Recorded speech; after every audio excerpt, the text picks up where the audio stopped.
This is guys अभिषेक पटेल। तो जैसा कि मैं इनरेगुलर रहता हूँ हमेशा, किसी चीज़ में रेगुलरिटी नहीं ला पाता हूँ, मतलब डिसिप्लिन में नहीं रह पाता हूँ। यही हुआ मेरे साथ। फिर से 4-5 दिन का गैप हो गया दोस्तों, और वीडियो नहीं बना पा रहा हूँ। तो बहुत बड़ी गलती है। इससे मेरे कन्वर्सेशन स्किल कैसे ठीक होगी मेरे को भी पता नहीं है। लेकिन हाँ, आज से मैं ट्राई करूँगा कि रोज़ वीडियो बनाऊँ, भले ही 1 मिनट 2 मिनट जैसे भी बनाऊँ, लेकिन रोज़ बनाऊँ। ये तो ट्राई करूँगा, ठीक है। तो टॉपिक क्या रहेगा यार? टॉपिक कुछ अच्छा मज़ेदार चुने गया। अच्छा, उस दिन की कहानी अधूरी रह गई थी यार। हाँ, मैं दीपदान स्टोरी भी नहीं देख पाया। देखो कितना कितना इनडिसिप्लिन होगा इसमें, मतलब इतना गैर जिम्मेदार इंसान है। मतलब रिस्पॉन्सिबिलिटी ले ही नहीं सकता। मतलब मेरा कौन विश्वास करेगा? मतलब रिस्पॉन्सिबिलिटी लेना तो चाहिए ना मेरे को, लेकिन नहीं ले पा रहा हूँ। हाँ, तो उस दिन दीपदान स्टोरी था कि कुछ चंदन थे ना। हाँ, दीपदान स्टोरी को कंटिन्यू कर रहा हूँ क्योंकि एंडिंग उसका बच गया था। तो वही हुआ कि वो नौकरानी थी, उसका बेटा, जो बेटा का नाम मैंने राम बोला था। दीपदान स्टोरी कल एक बार और मतलब डिटेल से बोलूँगा, क्योंकि स्टोरी एक बार देख लूँगा फिर। लेकिन हाँ, उसका बेटा जो राम था, और चंदन जो राजा बनने वाले थे उस राज्य के, और दीपदान का उत्सव उस दिन मनाया जा रहा था, ठीक है, उस शहर में। तो दीपदान के उत्सव में उस चंदन जो राज्य के उत्तराधिकारी थे उनको मारने की साजिश हो रही थी। और दीपदान का जो त्यौहार है, जश्न है, वहाँ पर मनाया जाता था। दीपदान का त्यौहार कुछ इस प्रकार होता था कि घर घर से सभी नगरवासी अपना उस दिन दीपक लाते थे, और दीपदान करते थे। एक चौराहे, एक जगह में सब दीपक को जलाते थे, और मंदिर में चाहे चौराहे में, और दीपदान करते थे। ठीक है, इसे बोलते हैं दीपदान उत्सव। ठीक। तो उस दिन हुआ, और चंदन को मारने की तैयारी में पूरी साजिश लग गई थी, पूरी कायनात लग गई थी समझो साजिश में। तो अब यहाँ पर नौकरानी का बेटा जो राम था, उसे नौ राज्य के उत्तराधिकारी बनाने के लिए, राज्य के उत्तराधिकारी बनाने के लिए नौकर चंदन को, मतलब चंदन बचे तभी इस राज्य का अस्तित्व बचा रहेगा, ये सोचकर नौकरानी, क्योंकि राम और चंदन दोनों सेम उम्र के थे, लगभग दिखते भी सेम थे, ऐसी था। तो चंदन की जगह उसके बेटे को सुला दिया नौकरानी ने। मतलब कितना बड़ा बलिदान दिया कि उस जान रहा है कि उसका बेटा मरने वाला है, मरने वाला है, लेकिन फिर भी वो उसे चंदन के जगह सुला दी। और चंदन को एक खुफिया रास्ते से, मतलब अब बच्चे तो थे वो लोग छोटे, तो एक टोकरी टाइप का था बड़ा सा, उस टोकरी में चंदन को छिपाकर फूलों के साथ ऐसे राज्य के बाहर ले गए, और बचा वहां पर राम, जो नौकरानी का बेटा था। फिर आए दुश्मन, जैसा कि महल पर हमला हुआ। उन्होंने समझा कि चंदन सोया है, और नौकरानी के बेटे राम को मार दिया। सोचो उस माँ को क्या बीत रही होगी कि उसने अपने बेटे को खो दिया सिर्फ राज्य देश के खातिर। मतलब देश के अस्तित्व, राज्य को बचाने के लिए चंदन जो उस देश का, मतलब उस देश का, उस राज्य का नागरिक बनने वाला था, उसको बचाने के लिए उसने अपने बेटे की जान प्राण आहुति में दे दी। मतलब उसे दे दिए, मतलब उस बेटे का सबसे बड़ा दान दी। तो इस कहानी का मेन मोटिव ये है कि दीपदान, सब लोगों ने उस दिन दीप दान दिया, पूरे नगरवासियों को दीपक दान दिया। लेकिन उस नौकरानी ने तो अपने कुल के दीपक का दान दे दिया भाई। मतलब कितनी बड़ी बात है कि उस नौकरानी, मतलब माँ, नौकरानी वाला, उस माँ को क्या बीत रही होगी कि उसने अपने बेटे को राज्य के खातिर दान दे दिया। तो सबसे बड़ा दीपदान तो यही है ना, कि उसने अपने बेटे को दान में दे दिया, और राज्य का अस्तित्व बच गया, और चंदन बच गया। और फिर आगे की कहानी यहीं पर खत्म होती है कि हाँ, कि उसने अपने बेटे को दान दे दिया। और वो माँ कितनी, उस माँ के बारे में क्या बोलें जिसने अपने बेटे को दान में दे दिया अपने देश के खातिर। मतलब वो तो एक क्षत्रिय वीर नारी है ना, जिसने अपने कुल के बारे में भी नहीं सोचा और राज्य के खातिर उसे दान में दे दिया। तो यही था दीपदान स्टोरी गाइस, जो पिछले वीडियो में मैंने अधूरा कर दिया था। मैंने अधूरा कर दिया था, हाँ। क्योंकि यार देखो, वीडियो बना रहा था, हिमांशु आ गया बीच में, तो मेरा मित्र है। तो क्या कर रहा है, क्योंकि ये तो सीक्रेट है अपना अपना, अब हम दोनों के बीच का। मतलब मैं तो फोर्थ वॉल तोड़कर आप लोगों से बात कर रहा हूँ अपने कॉन्फिडेंस के लिए, कि मैं किस प्रकार से बात करता हूँ, मेरी क्या क्या गलती है, इसको भी देखना है मेरे को, हमेशा सुधारना है, फ्यूचर के बारे में बेसिकली जानना है, हाँ। और मैं गाइस अब मेडिसिन के बारे में थोड़ा बहुत पढ़ना चालू कर दिया हूँ। तो मेडिसिन में अभी तो हम लोग एलिमेंट्री कैनाल ही पढ़ रहे हैं, चालू बस की हैं। वो भी रेगुलर नहीं हो पा रहा है, जब रेगुलर होगा तो और अच्छे से डिटेल में बताऊंगा। अभी तो एलिमेंट्री कैनाल ही पढ़ रहे हैं मेडिसिन में। उसमें हम लोगों ने एंटासिड्स जितने पढ़े हैं, है ना, अम्ल प्रत्याम्ल जो भी एंटासिड्स, उसमें क्या क्या दवाई होती है। चलो पहले एंटासिड एसिड क्या होता है उसको बताते हैं। मतलब एंटासिड मेडिसिन क्या क्या होता है, क्यों मेडिसिन पढ़ रहा हूँ ना। तो हमारे पेट में जो एसिड बनता है ना, अम्ल, उसको कम करने के लिए एंटासिड दिया जाता है। और एंटासिड में जो होते हैं वो लोग क्या होते हैं कि बॉडी में बैलेंस लाते हैं। जैसे कि एसिड बढ़ रहा है तो वो लोग क्षार को बढ़ा देंगे बॉडी में, तो बैलेंस रहेगा। ये है एंटासिड का मेन काम, बैलेंस करते हैं वो लोग। ना तो एसिड को सिक्रेशन को रोकते हैं और ना ही एसिड बनने को रोकते हैं और एसिड को ख़त्म करते हैं, ना ही वो लोग बस मेंटेन करते हैं कि हाँ एसिड बढ़ गया तो क्षार बढ़ जाएगा, मतलब बेस बढ़ जाएगा।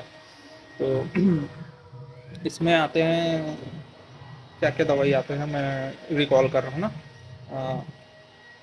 पहला आता है सोडियम कार्बोनेट, है ना, NaCO3 sodium carbonate. Calcium carbonate, calcium carbonate आता है। एल्यूमिनियम एल्यूमिनियम कार्बोनेट, ऐसे कुछ कुछ है, मतलब नोट्स देखना पड़ेगा। Sodium carbonate, aluminium aluminium carbonate, और क्या क्या है, कैल्शियम कार्बोनेट है, और एंटासिड्स और क्या क्या है, डिड्रॉल डिड्रॉल क्या क्या है, ऐसी कुछ है। मतलब कल कल अच्छे से आज याद करने टाइप का, फिर कल अच्छे से बोलूँगा। तो एंटा मैं बेसिकली जो जो जाना हूँ बोल रहा हूँ। एंटासिड का वही काम है कि यहाँ एसिड बेस को मेंटेन करता है। इसमें सोडियम कार्बोनेट है शायद, वो, हाँ वो सिस्टमिक है। सिस्टमिक ड्रग किसको बोल देंगे, जो सीधा ब्लड में जाएगा, बॉडी के ब्लड में जाके अब्जॉर्व होता है, उसे सिस्टमिक। और नॉन सिस्टमिक मतलब जहाँ पर गड़बड़ी होगी, जहाँ पर वहीं पर काम करेगा एक निश्चित एरिया में, और बॉडी के ब्लड में मतलब पूरे ब्लड फ्लो में काम करेगा। तो यह सिस्टमिक ड्रग है, हाँ। और अब इसके बाद अल्सर रोधी के लिए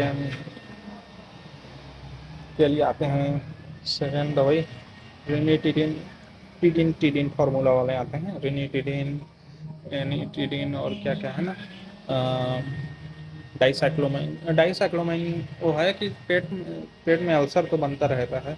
अल्सर क्या होता है, इसको एक पूरा डिटेल बताऊंगा कल। मैं आज कोशिश करूंगा कि हाँ, कि अल्सर क्या होता है ये सब के बारे में जानूँ, उसमें क्या क्या दवाई है, एक शॉर्ट नोट्स टाइप का तैयार करूँ और फिर कल उसके बारे में वीडियो बनाऊँ। लेकिन हाँ अभी थोड़ा बहुत सुन लो कि रिनिटिडिन ये सब होता है। और इसमें डाइसाइक्लोमाइन का एक है कि पेट में जब ऐंठन वाली दर्द होती है तो डाइसाइक्लोमाइन देना है।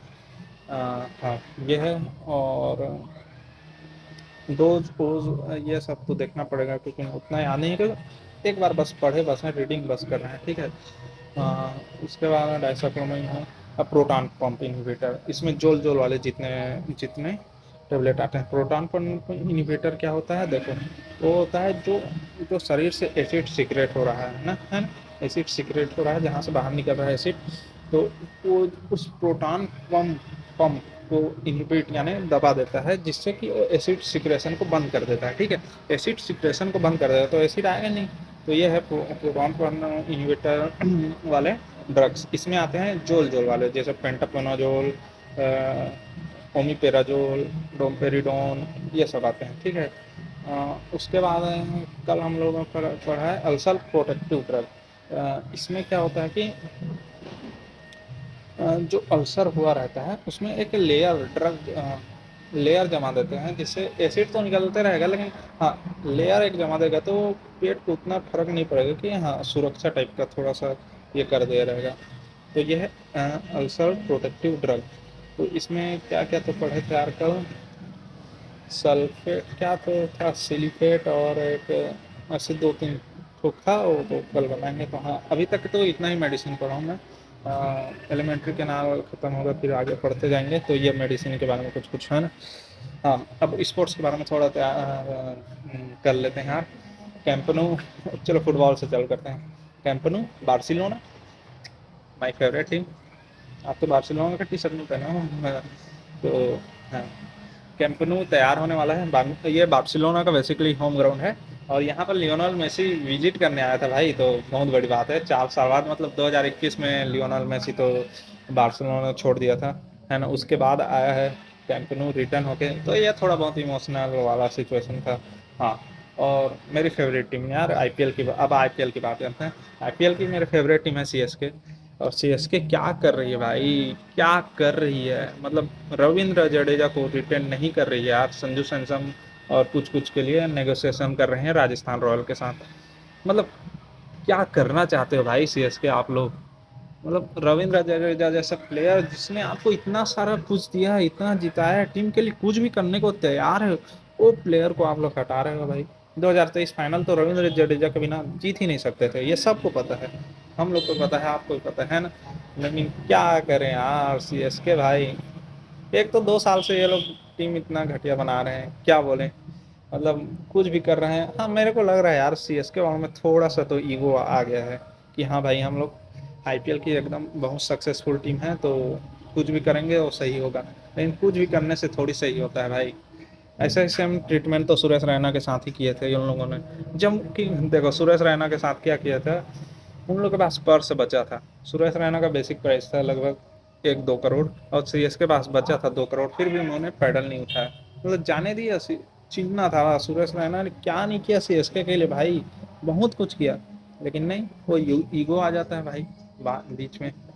बस एम एस धोनी हो तो थाला है, जान रहे हो उनके। बस एक ही पर्सन के लिए सीएसके लॉयल है, एमएसडी।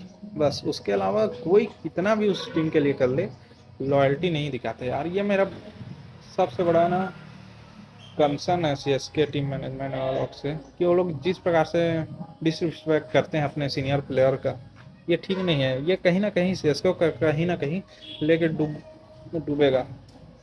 और पिछले 2 साल से तो देख ही रहे हैं कैसा हो रहा है। इतना घटिया घटिया टीम छाट रहे हैं कि हम लोग जो कर रहे हैं वो सही है, ऐसे नहीं होता भाई। समय के साथ सबको चेंज होना पड़ता है, ठीक है। और भी धीरे से ट्रांजिशनल वाला चेंज ना, कि एकदम से सब कुछ बदल दें, एकदम से सब कुछ हो जाए, ऐसे नहीं भाई। कोर को मेंटेन करो और धीरे धीरे, हाँ एक कोर का एक पिलो गया तो दूसरा के लिए रेडी, मतलब उसको रेडी रखो। जो भी बनने वाला यंगस्टर को बनाते रहो कि हाँ ये हम लोग का पिलर रहेगा, मतलब कि ये हम लोग का फ्यूचर रहेगा, हाँ इसके बाद ये। तो ऐसे ट्रांजिशनल टाइप का ना टीम बनाने से अच्छा चलता है और टीम ज़्यादा सक्सेसफुल होती है ना।